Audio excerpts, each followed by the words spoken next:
नमस्कार श्रोताओं। आज मैं दूसरी वीडियो अपनी ऑटोबायोग्राफी की लेके आ रहा हूँ। पिछली वीडियो पे बहुत से लोगों के कमेंट आए, मुझे मैसेज भी आए। उन्होंने ये इच्छा भी जाहिर की कि नेक्स्ट वीडियो कब आएगी, बहुत उत्सुकता जाहिर की। मैं आपसे क्षमा मांगता हूँ कि मैं वीडियो बनाने में थोड़ा लेट हो गया, क्योंकि बहुत सी चीज़ें पर्सनल प्रोफेशनल आगे आ जाती हैं। 2 दिन 4 दिन से सोच रहा था कि वीडियो बनाऊं, पर हर बार कुछ ना कुछ ऐसा होता था कि रह जाता था, फिर लेट हो जाते थे। तो आज मैं इसी सीरीज़ का दूसरा भाग आपके सामने लेके आया हूँ। पिछली वीडियो में मैंने आपको बताया था कैसे मेरे पेपर के बारे में और मैं कैसे बाबा जी से पहली बार मिला। आज की वीडियो में भी कुछ ऐसी ही बातें हैं। आप इसको पूरा सुने ताकि आपको इन चीज़ों का समझ आए। तो मैं आगे अ, उसी से आगे बढ़ा रहा हूँ कि मेरी बीटेक कंप्लीट हो गई थी, जॉब तो मैं पहले ही लग गया था। और एक बात और मैं आपको बताना चाहूँगा कि मैंने बीटेक करने के लिए एजुकेशन लोन लिया था। तो एजुकेशन लोन लिया था तो मुझे हर महीने किस्त भरनी पड़ती थी उसकी। तो क्या हुआ कि मैंने पहले मेरी सैलरी बहुत कम होती थी और मेरी जो किस्त होती थी वो 5,000 के अराउंड होती थी। 5,000 होती थी या 3,000 4,000 होती थी, अभी मुझे याद नहीं है। तो कई बार क्या होता था, सैलरी के पैसे खर्च हो जाने, नहीं होने, तो मैंने कम करवा देने, 4,000 करवा देने, कभी 3,500 करवा देने। उस टाइम पे एजुकेशन लोन का पता नहीं होता था। ये तो पता था कि हर महीने पैसे भरने हैं। ये नहीं पता था कि जितनी इंस्टॉलमेंट्स होती है उतने तो भरने ही हैं। आप ज़्यादा ज़रूर भरवा सकते हैं, बट आप उससे कम नहीं भर सकते। मैं हर रोज़ हर रोज़ मैं हर महीने में इंस्टॉलमेंट तो देता था। कई बार ज़्यादा कर देता था, 200-400 रुपया, कई बार कम हो जाता था, 1,000-1,200 रुपया। तो ऐसे करके मेरा चल रहा था। अब मेरी जॉब, पहले तो मैं जाके ऑफिस में जॉब करता था, फिर मेरी जॉब वर्क फ्रॉम होम हो गई। 2013 में मैंने वर्क फ्रॉम होम शुरू किया था। तो 2013 की ही एक बात है कि मुझे बैंक से फ़ोन आता है, जिस बैंक से मैंने लोन लिया था। तो उन्होंने बोला कि आपका लोन एनपीए में हो गया है। तो मैंने कहा वो क्या होता है? अभी तो पता लग गया है, बट तब पता नहीं होता था। वो कहते कि आप अपनी किस्त रेगुलर नहीं भर रहे हो। तो मैंने कहा जी, रेगुलर तो भर रहा हूँ, बट कई बार होता है कम ज़्यादा भरी जाती है। मैंने उनको ये बोला कि मुझे जितनी किस्त बताई गई थी उतनी तो मैं भर रहा हूँ। वो कहते नहीं, आपकी किस्त उसके बाद बढ़ गई है, आप उतना नहीं भर रही हो। तो मैंने कहा जी ठीक है। वो कहते आप थोड़े ज़्यादा पैसे करवाएं ताकि आपका जो अकाउंट है वो एनपीए से निकल जाए। मैंने कहा जी ठीक है, मैं करवा देता हूँ। तो ये जो मेरा लोन था उसमें एनपीए हो गया था, और जिसको नॉन परफॉर्मिंग एसेट बोलते हैं। जो लोन डिफ़ॉल्ट हो जाता है उसको एनपीए में डाल दिया जाता है। तो क्या हुआ कि वो मेरे फादर साहब के नाम पे था। तो मैंने कहा जी ठीक है, मैं आपको पूरे करवा दिया करूँगा। जब मैं ऑफिस में जॉब करता था, बाद में मेरी वर्क फ्रॉम होम हो गई, बट ऑफिस में जॉब करते दौरान मेरे को ये फ़ोन आया। तो मैंने क्या किया, मैं अपनी जितनी मेरे को उन्होंने बताई थी मैं उतनी इंस्टॉलमेंट्स जमा करने लगा। बट क्या हो गया, जो पीछे सर्कल टूट गया था वो मैं क्लियर नहीं कर पा रहा था, क्योंकि मेरा एक बार सर्कल वो गया। या तो पहले मैं सारे पैसे क्लियर करूं, फिर अपनी इंस्टॉलमेंट भरना शुरू करूं। तो ऐसे करके वो एनपीए में रहा। तो मेरी अब जॉब भी अच्छी हो गई थी, मैं पैसे मेरे को और भी आने लगे थे, बट मैं अपनी इंस्टॉलमेंट्स उतनी ही दे रहा था। तो उसमें क्या हुआ, मेरा एजुकेशन लोन कोई बहुत बड़ा नहीं था, करीबन 2 लाख का लोन होगा। तो उसमें क्या हुआ, हमारा एक गारंटर था। गारंटर होता है कि जो लोन की गारंटी लेता है। तो बैंक का उसके पास भी कोई फ़ोन गया होगा कि ऐसे करके आप गारंटर हो, उनको बोलो कि अपना लोन प्रॉपरली भरें। तो उनको इस बात का पता था, बट उन्होंने ज़्यादा सीरियसली लिया नहीं, क्योंकि बहुत ही छोटा लोन था। उन्होंने कहा था यार हो जाएगा। तो अब और मेरी जॉब हो गई थी, मेरी और सैलरी, मैं आगे और बढ़ गया, मेरा चलता रहा, बट मेरा लोन एनपीए में रहा। तो एक दिन क्या होता है कि मेरे जो गारंटर थे उनका मेरे को फ़ोन आया। अब मुझे 2014-15 की बात होगी, मेरे को फ़ोन आया कि रोहित, तुम एक स्कीम आई है बैंक की कि अगर आप आज लोन कंप्लीट कर देते हो, जितना भी आपका आउटस्टैंडिंग पैसा है, जितना भी खड़ा है, अगर आप आज एक दिन में या एक दिन में पैसे दे सकते हो, तो आप अपना पूरा पैसा दे दो, और आप में डिस्काउंट भी मिलेगा और आपका सारा लोन कैंसिल हो जाएगा। तो मैंने पूछा जी अच्छा कितने पैसे हैं? तो उन्होंने मेरे को एक अमाउंट बताई कि इतने पैसे हैं, सेटल करना है।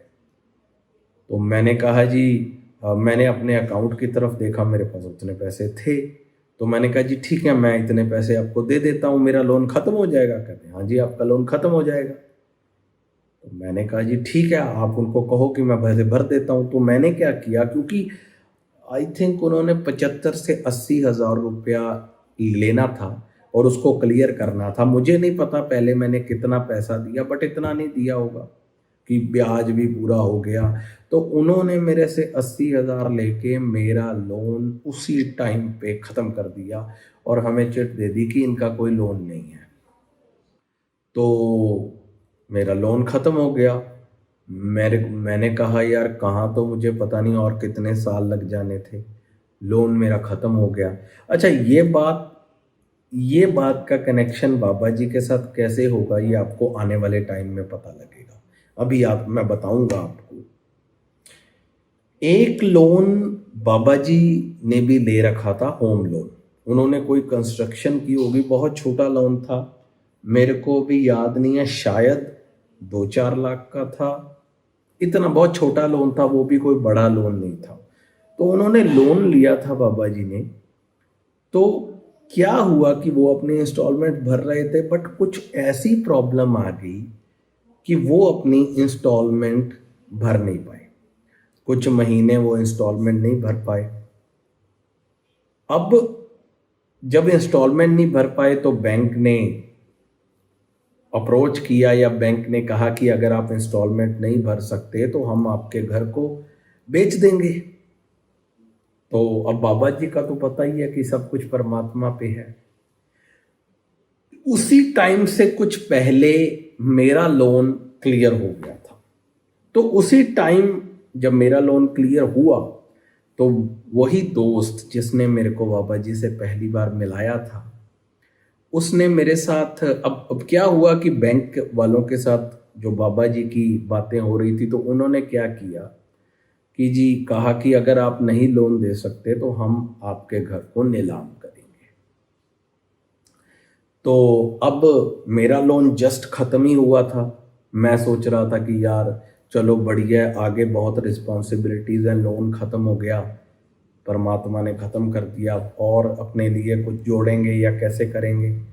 और मुझे मेरा दोस्त कहता है कि यार रोहित, ऐसे करके ना बाबा जी का लोन है एक, और उनको कुछ महीनों की दिक्कत है, क्या तुम थोड़ी देर के लिए उनका लोन भर सकते हो? तो मैंने कहा हाँ ठीक है। मैं क्या, मतलब मैंने ज़्यादा सोचा नहीं, मतलब अगर सोचता तो शायद ना भर पाता। मैं कहा ठीक है, कोई बात नहीं, मैं भर दिया करूँगा। उनकी किस्त थी शायद 5,000 महीने की किस्त होती थी। तो मैं कहा भर दूंगा, कोई बात नहीं, मेरा लोन था वो उतर गया है। अब मैंने क्या किया, मैंने कहा ठीक है बता दो। मैंने उनका लोन भरना शुरू कर दिया विदाउट एनी सोच के कि बस एक बार बाबा जी ने मेरे को बुलाया था कि कहते कि बेटे तू मतलब कोई प्रॉब्लम तो नहीं है, तू भर लेगा?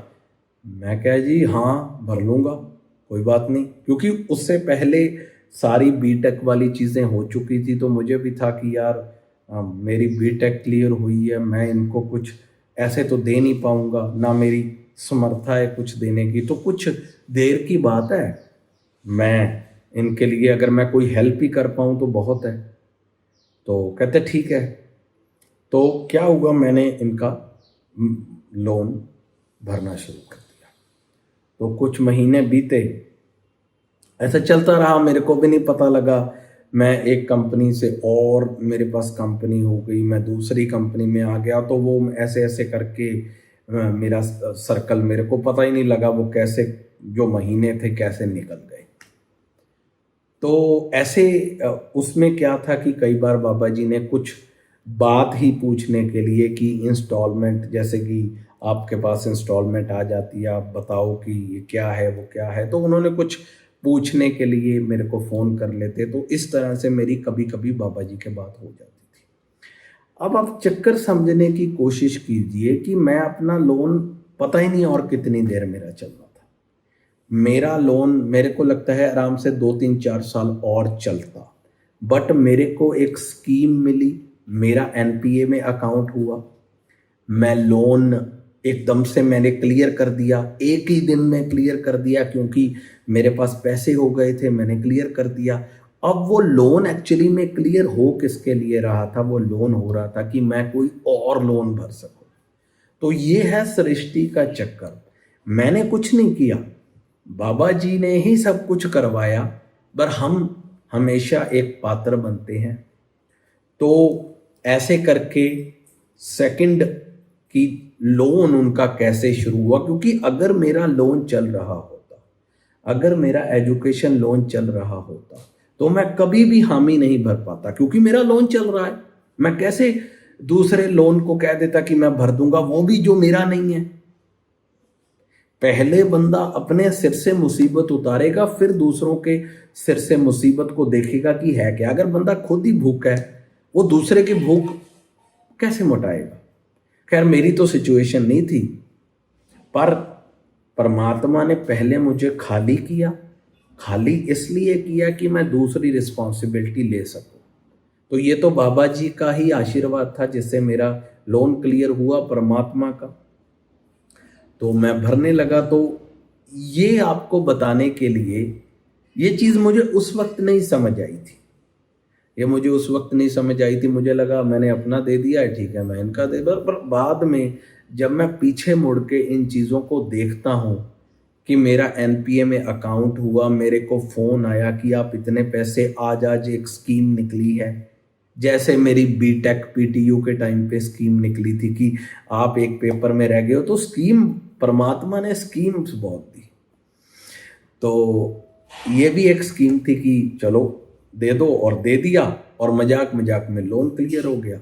और बाद में एक और लोन था, वो भी मजाक मजाक में शुरू हो गया। मतलब उस टाइम पे खुद के मेरे घर पे कोई बहुत अच्छी कंडीशन नहीं थी, बट मैंने ज़्यादा सोचा नहीं। मेरी मेरी 2 सिस्टर्स थी जिनकी हमने शादी करनी थी, मेरी बड़ी दोनों छोटी थी, बट उनकी, तो मैंने ज़्यादा सोचा नहीं, ये चलता रहा चलता रहा चलता रहा। और बाद में तो बाबा जी ने खुद ने ही उसको टेक ओवर कर लिया, सब कुछ ठीक हो गया। बट एक बार जो फिल इन दी ब्लैंक्स था, उसमें मैंने कुछ सहारा दे दिया। खैर मैं इतना ही सौभाग्यशाली रहा कि मैंने कुछ उनके लिए कर दिया, वैसे तो क्या ही किया जाना था। तो उस दौरान बाबा जी से कुछ बातें होने लगी और बाबा जी के करीब आने का मौका मिला। तो अब इसी दौरान एक बात क्या हुई, 1 2 साल और निकल गए। तो मेरी जो छोटी सिस्टर थी, उसकी हमने सोचा कि शादी करते हैं। तो ठीक है जी, शादी करते हैं। तो शादी करने के लिए, तो शादी का भी कुछ ऐसे प्लान नहीं था कि शादी करनी है। कोई रिश्ता, कोई कोई कोई विचोला रिश्ता लेके आया कि जी आपकी लड़की बैठी है, मेरे नज़र में एक लड़का है, तो अगर आपने रिश्ता करना तो देख लो। तो हमने सोचा कि हालात कुछ अच्छे नहीं थे, क्योंकि लड़की की शादी में बहुत पैसा चाहिए होता है और हमारे पास इतना था नहीं। तो कहते चलो देख आते हैं, देखने में क्या हर्ज है। तो हमने क्या किया, हम उनको देखने चले गए, जो जो रिश्ता आया था। तो हमने देखा कि यार उनके घर में गए, उनके उनके स्टेटस को देखा, तो हमने सोचा कि यार इधर अगर शादी करेंगे तो काफ़ी खर्चा होगा, ये स्टेटस है इनका, तो हम इधर शादी नहीं कर सकते। हमें लड़का पसंद था, फैमिली अच्छी लगी, पर फैमिली अच्छी थी काफ़ी। तो हमने सोचा कि यार नहीं, अगर हम हाँ करते हैं तो भी मरते हैं, क्योंकि इनके स्टेटस को देख के हमें पैसा बहुत लगाना पड़ेगा और हमारे पास इतना पैसा है नहीं। तो यहाँ पे बात अटक गई थी। हमने ये भी सोचा कि यार जब हमें पता ही था कि अभी हमारे पास पैसा है नहीं, तो हम देखने क्यों चले गए। अब हमें जवाब भी देना पड़ेगा उसको। तो चलो ये बातें हो रही थी, तो बाबा जी से मेरी कभी कभी बात हो जाती थी, तो मैंने सोचा कि बाबा जी से भी पूछ लेते हैं कि बाबा जी ऐसे करके ये एक रिश्ता आया है, क्या ये रिश्ता ठीक है। तो मैंने बाबा जी को अब मैंने सीधा पूछा, मेरे को नहीं याद है, सीधा नहीं पूछा शायद। तो मैंने अपने दोस्त को बोला कि ऐसे करके तुम बाबा जी से बात करो। तो उसने मेरे बिहाफ पे बात की, क्योंकि मेरे को भी वो जानते थे, बट मेरी बात नहीं होती थी। तो अब उन्होंने पूछा कि ठीक है लड़का कौन है ये, वो कहते ठीक है मैं तुम्हें बता दूंगा। मैंने कहा जी ठीक है। 4 5 7 दिन बीत गए, मैंने फिर याद करवाया। मैंने कहा जी ऐसे करके एक रिश्ता आया था, क्योंकि वो हमें बोल रहे थे कि आप बताओ अपना उत्तर। मैंने कहा जी हमारा तो ना ही है, बाबा जी भी देख के ना ही करने वाले हैं, तो हमें चलो एक हो जाएगा कि इधर तो होना ही नहीं था। तो बाबा जी ने चेक करके अपना बताया कि हाँ आप रिश्ता कर दो। मैंने सोचा यार, फिर वही बीटेक वाली बात आई भी, यार ये ऐसे कैसे कह सकते हैं, वो लोग हमारे बराबर के नहीं हैं, उनके शादी में इतना खर्चा होगा, इनको पता है कि ये इतने अच्छे फाइनेंशियल लोग नहीं हैं, तो ऐसे कैसे बाबा जी बोल सकते हैं कि कर दो शादी। मैंने फिर वही दिमाग में थॉट्स आने शुरू हो गए। उन्होंने कहा हाँ कर दो, बस उन्होंने यही बोला हाँ कर दो, बहुत अच्छा। तो क्या हुआ, अब जवाब तो हम हाँ दे नहीं सकते थे। तो मेरे दिमाग में वही बातें कि यार बाबा जी को सब पता है, कैसे कह सकते हैं कि उधर शादी कर दें। तो मैं ये सोचने लगा कि अगर इन्होंने ये बोला है कि शादी कर दो, इसमें कोई तो बात होगी।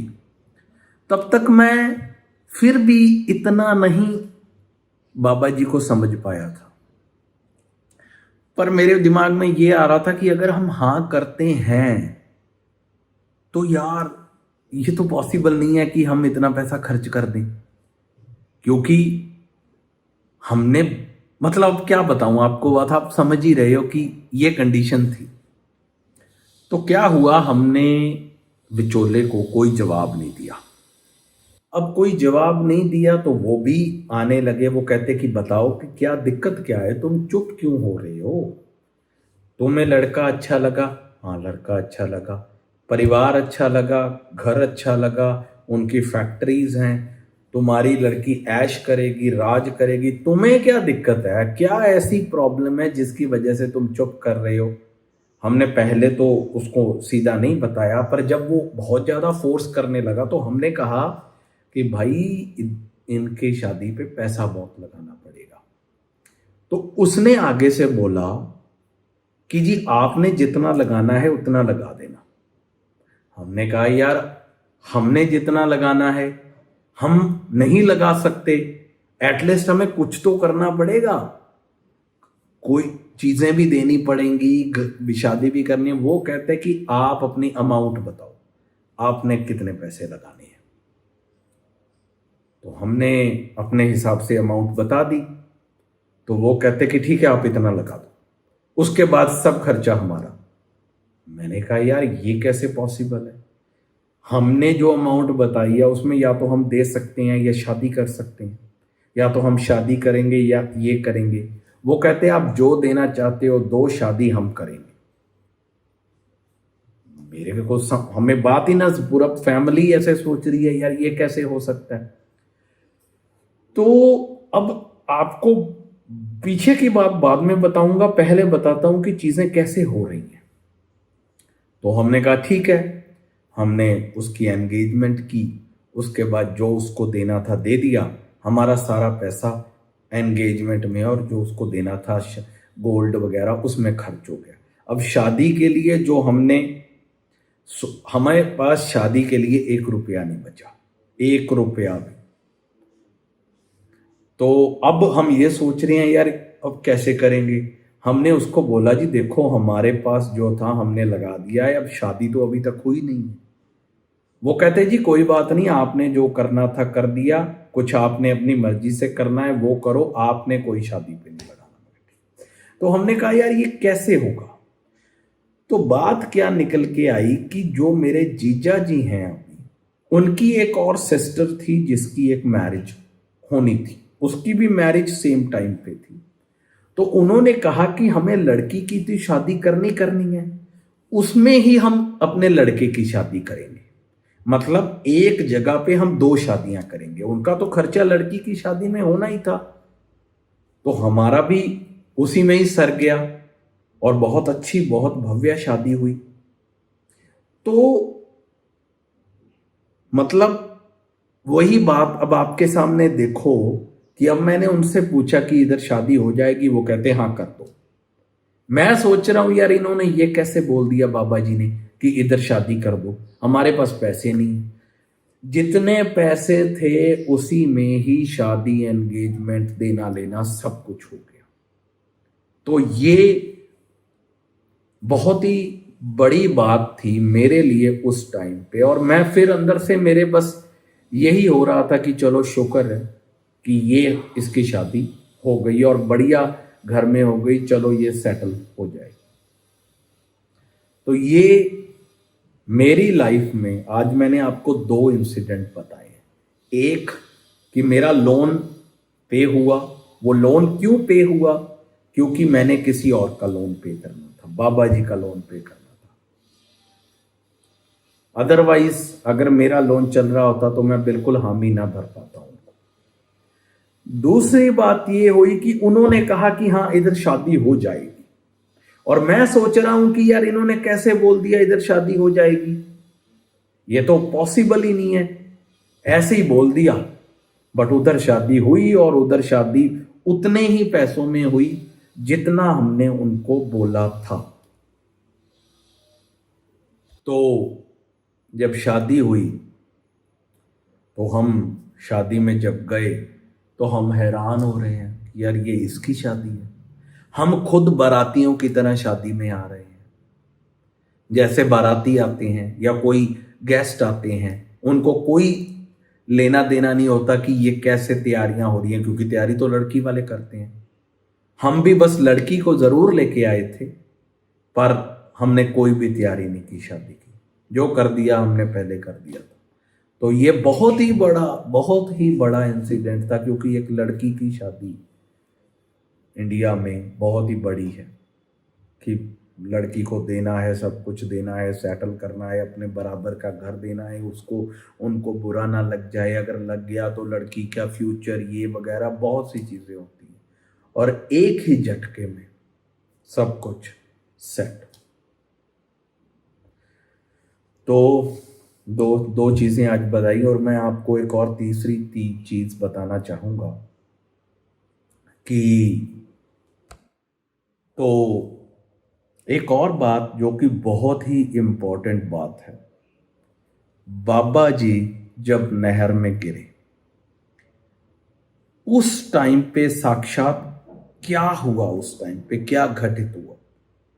बाबा जी के पास हम गए, बाबा जी ने बोला कि मैंने पास की जगह है वहां नहरों में जाना है, तो कुछ उन्होंने अपनी क्रिया वगैरह करनी थी कुछ, तो हम उनको लेके गए। उस सारे वाक्य का जो मैंने वहाँ पे देखा, क्योंकि वहाँ पे मैं मौजूद था। कुणाल जी जो बाबा जी के बेटे हैं वो भी मौजूद थे, मैं था और एक और लड़का था।